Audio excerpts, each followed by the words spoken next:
Zero down payment pa din itong 2 parking area na ito na may 54 square meters na lot area.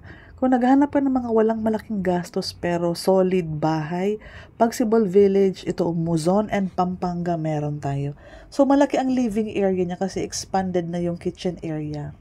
Yung CR naman natin, full toilet and bath ang size niyan, pati yung pagkakalagay ng tiles, provided na mas mataas na.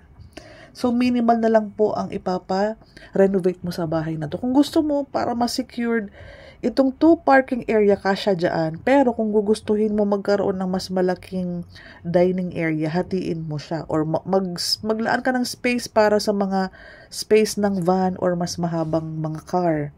Kasi pwede mo naman ito. Kasi open space pa ang garahe natin. Malaki po ang harapan.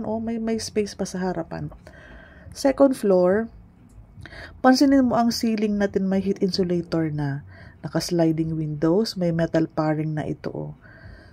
Ayan, may mga butas na din for aircon. Madami pong socket provided ngayong taon ng mga project natin sa Pagsibol Village. Mas madami na pong saksakan compare sa mga previous model natin. May bintana ang gilid ng bahay kasi duplex house, may space kasi sa gilid mo. High ceiling, yes. Ang cash out 10,000 lang, imagine mo for water, Meralco, and processing yun. 32,000 ang sahod, may Pagsibol Village ka na.